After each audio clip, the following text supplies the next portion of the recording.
Netflix is making power moves, and I'm all for it. Netflix has kind of slowly and surely become a powerhouse. And at first, they were cute little Netflix selling themselves to Blockbuster for like 50 to 80 million dollars, all cute. Now, no longer in that same position where they're literally just a conglomerate that makes a couple of good movie shows. No, they are trying to acquire Warner Brothers. That to me is just the most insane thing because I see Warner Brothers as such a huge conglomerate, but I gotta also admit we're in 2025, about to go into 2026.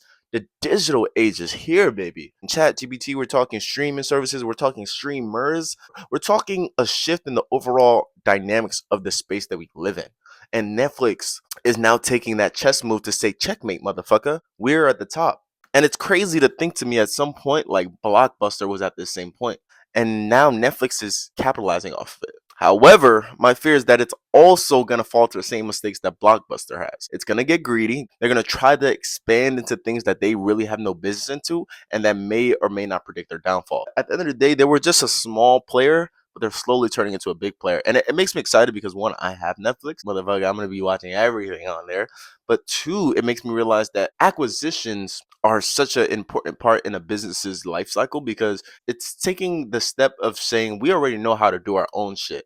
Now we're just trying to touch on something else and take over what they're doing and make it even better because we already have the formula. We're just trying to give you the formula. And I feel like that's what Netflix is doing and saying with this acquisition. Also, a lot of people were against it because I think a lot of people have like biases on who owns Netflix and the kind of, let's just say, political parties they're associated with. But Paramount try to make an aggressive acquisition of Warner Brothers with almost like $100 billion. And it was just like, dog, damn, what's going on here? It's messy, but it's like business messy, and I'm here for it, bitch. My point is, I don't know if this deal is finalized. The capital isn't the issue.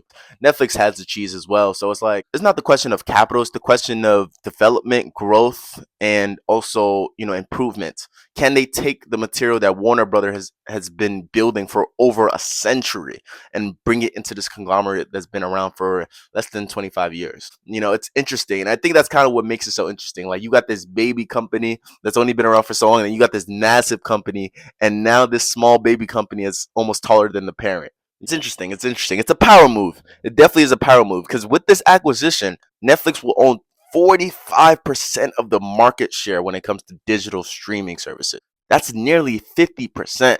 And I think that's everybody's biggest problem with it. It's a monopoly, but my thing is I wouldn't have a problem if Netflix does right. My fear is that they're gonna move like Blockbuster and kind of get a little bit greedy and stingy. AKA, don't be surprised when them cable prices are looking like Netflix prices. Because remember, they already took account sharing off not too long ago. Okay, so they're trying to get busy. I'm here for it, but I'm paying attention. That's all I'm saying. I'm here for it.